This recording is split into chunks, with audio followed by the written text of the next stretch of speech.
గత ప్రభుత్వం తప్పిదాల వల్లే కాళేశ్వరం కూలిపోయిందని నీటిపారుదల శాఖ మంత్రి ఉత్తమ్ కుమార్ రెడ్డి చెప్పారు.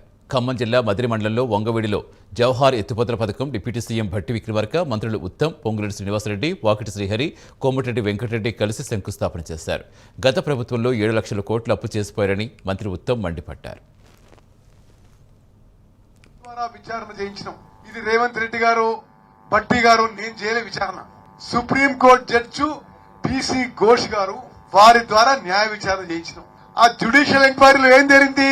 మొన్న రిపోర్ట్ నేను మీ అందరి ముందు, ఇది గత ప్రభుత్వంలో ఉన్న పెద్ద మనుషుల పొరపాటు వల్లనే, నిర్లక్ష్యం వల్లనే, అవినీతి వల్లనే కాళేశ్వరం ప్రాజెక్టు కూలిపోయిందని justice Ghosh judicial commission report ఇచ్చింది. నేను మళ్ళీ చెప్తున్నా, ఇది ఒక జ్యుడిషియల్ కమిషన్ రిపోర్ట్, ఒక జడ్జి ఇచ్చిన రిపోర్ట్.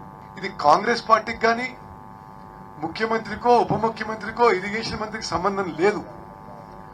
వాళ్ళు అసలు జరిగింది ఏంది అని పరిశీలించి ఇంజనీర్లతో మాట్లాడి, అప్పుడు ముఖ్యమంత్రితో మాట్లాడి, ఇరిగేషన్ మంత్రితో మాట్లాడి, వాళ్ళని కూడా అన్ని విధాలుగా ఓపికతో వాళ్ళ వర్షన్ కూడా తీసుకొని ఇది పొరపాటు జరిగింది, నిర్లక్ష్యం జరిగింది, కొన్ని వేల కోట్ల రూపాయలు ప్రజాధనం దుర్వినియోగం అయిపోయిందని చెప్పి స్పష్టంగా జస్టిస్ ఘోష్ కమిషన్, ఆ జ్యుడిషియల్ కమిషన్ రిపోర్ట్ ఇస్తే మళ్ళీ ఏదో మా మీద ఎగబడుతున్నారు.